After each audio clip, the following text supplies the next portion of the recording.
વિગતોમાં તો જે પ્રમાણે અહીંયા ઠંડીની વાત કરી અને સમાચાર પણ રાજકોટથી પ્રાપ્ત થઈ રહ્યા છે કે જ્યાં ગેંગવોરમાં ફાયરિંગ મામલે તપાસનો ધમધમાટ ચાલી રહ્યું છે। પીઆઈ સંજયસિંહ જાડેજા અને ટીમને વધુ એક સફળતા મળી છે।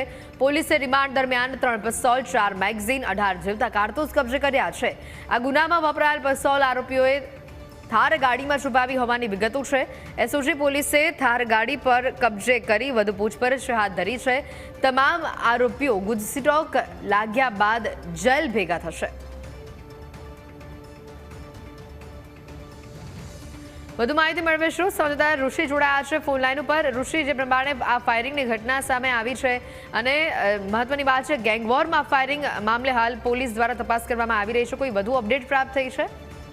રાજકોટમાં ગેંગવોરની ઘટનામાં વધુ એક ઘટસ્ફોટ થયો છે। એસઓજી દ્વારા જે તપાસ કરાણી તેમાં જે ગેંગવોરમાં જે રિમાન્ડ ઉપર રહેલા સમીર મુરગો સહિતની જે આખી ટોળકી છે તેની પૂછપરછમાં પોલીસને એક વધુ માહિતી મળી છે અને તેમાં 3 પિસ્તોલ અને સાથે 18 જેટલા જીવતા કારતૂસ પોલીસને હાથે લાગ્યા છે અને 4 મેગઝીન પણ પોલીસે કબજે કરી છે। હાલ તો અત્યારે સમગ્ર મામલે પોલીસ તપાસ કરી રહી છે, ત્યારે એસઓજીને આ વધુ સફળતા હાથ લાગી છે। જી ઋષિ, આભાર વિગતો બતાવી।